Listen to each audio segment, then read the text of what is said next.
ஒரு நாள் பஸ் ஏறுவதற்காக ரோட்ல நடந்து போயிட்டு இருக்கும்போது திடீரென்று அந்த ஒரு வாக்குத்தத்த அட்டையை பார்த்தேன். அது நியூ இயர் டைமா இருந்ததுனால அநேகர் சபைகளில் அந்த வாக்குத்தத்த அட்டைகள் அது வாங்கி யாரோ கீழே போட்டிருந்தாங்க. அதை கடந்து நான் போயிட்டேன். இருந்தாலும் அது எடுக்கணும்னு சொல்லி என் இருதயத்துல ரொம்ப ஒரு ஆசையா இருந்ததுனால சரி நான் எடுக்கலாம்னு சொல்லி வந்து திரும்பி அதை எடுத்து கை வச்சு ஜெபம் பண்ணேன். ஆண்டவரே, இந்த வார்த்தை என்னோடு கூட பேசட்டும் என்று சொல்லி.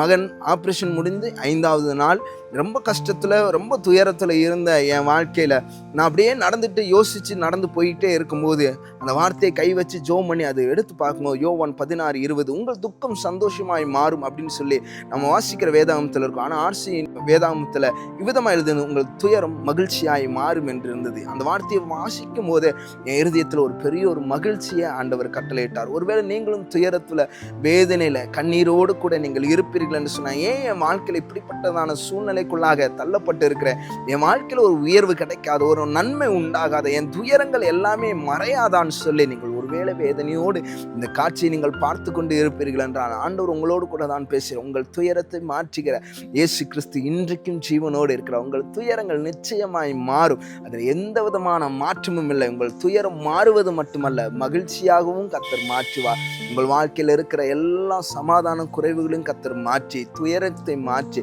மகிழ்ச்சி ஆக்குகிற நல்ல ஒரு தகப்பனாகிய ஆண்டவராகிய இயேசு கிறிஸ்துவை உங்கள் இருதயத்தில் வைத்துக் கொள்ளுங்கள். கர்த்தர் உங்களுக்கான துயரத்தை மாற்றி மகிழ்ச்சியை கட்டளையிட அவர் வல்லமை உள்ளவராக இருக்கிறார். God bless you.